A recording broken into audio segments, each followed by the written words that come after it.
तुमसे सवाल करने लगे। शर्जील इमाम सबको आप नहीं बना सकते, जिसका कोई गुनाह भी नहीं बताते हो और फेल भी नहीं देते। रोहित में मुला दूसरे को नहीं बना सकते हो कि जिसको पढ़ने की छात्रवृत्ति भी नहीं देते हो, पढ़ने भी नहीं देते हो और संस्थागत हत्या करते हो।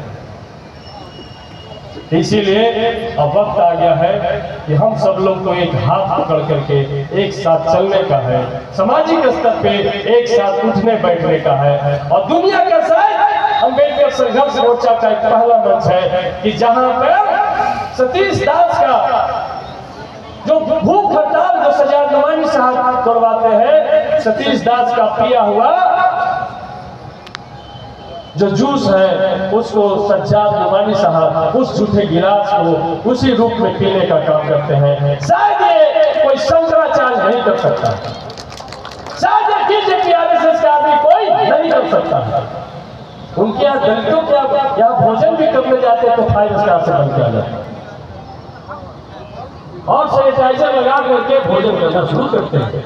लेकिन आज नहीं, संविधान दिवस के दिन 26 नवंबर को 2025 को जब महाराज के नरेला में जब कार्यक्रम हुआ था तो सीन आपको याद होगा, सोशल मीडिया पे पूरी दुनिया में वायरल हुआ था कि सजाद नवानी साहब ने कहा कि सतीश दास जी आप गिलास का पानी पीजिए, पूरा मत पीजिएगा, आधा पीजिए।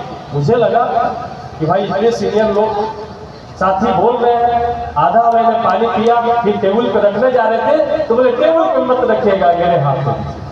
और उन्होंने अपने हाथ में लिया और उस पानी को पिया और उसके बाद जो इनका शब्द था वो पूरी दुनिया को जोड़ने वाला शब्द था कि ये संविधान बचाने का तरीका।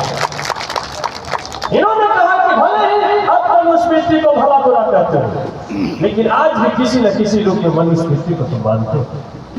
इसीलिए आज सज्जाद नवानी साहब के विचार पूरे देश और दुनिया की जरूरत है।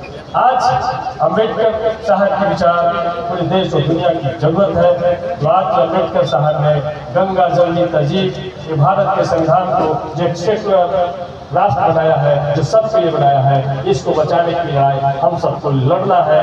नौकरी की लड़ाई हम बाद में लड़ेंगे, भूख की लड़ाई हम बाद में लड़ेंगे, अधिकार की लड़ाई हमको लड़ना पड़ेगा। इसीलिए आज सब छीने जा रहे हैं। SIR के माध्यम से आपको फिर से गुलाम बनाने की तैयारी किया गया है। अब आखिर विस्तार से इन तमाम विषयों पर जो गहरी समझ रखते हैं सज्जाद नवानी साहब अपनी बात को रखेंगे। मैं डायरेक्ट बिना देर के लिए सज्जाद नवानी साहब को इसके लिए आमंत्रित करता हूँ। बहुत बहुत धन्यवाद।